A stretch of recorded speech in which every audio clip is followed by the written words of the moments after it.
هحتاج معلقه من القهوه.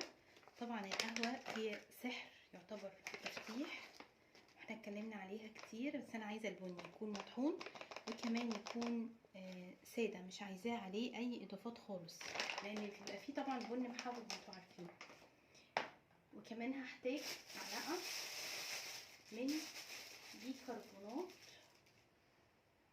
بيكربونات الصوديوم، بيكون شكلها كده.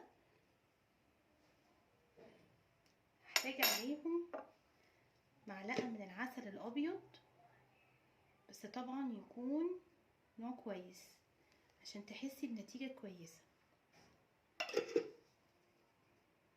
اخر مكون معايا نص ليمونه،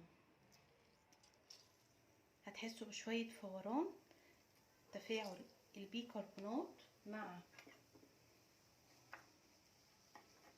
الليمون بيدينا كده فوران. طبعا انا ممكن احس ان انا محتاجه ليمون تاني عصوري عادي، بس لو حسيتي ان المكونات اللي حطيتها اللي قدامكم دي كانت كفايه قوي عليها نص ليمونه. هي دي الوصفه، عامله زي الكريم.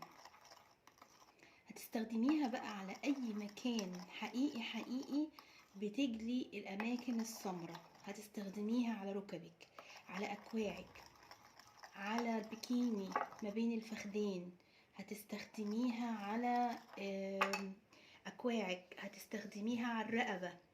لو عندك اسمرار شديد حوالين الفم ممكن تحطيه، بس تحطيها ربع ساعه و10 دقايق، ما تكتريش لانها قويه جدا. وصفه مليانه فيتامينز وحلوه جدا، نفذيها يلا. اكتبيلي في التعليقات ايه رايك فيها، مستنيه ارائكم. متنسوش الشير واللايك والصلاه على رسول الله، واشوفك في فيديو جديد، ومع السلامه.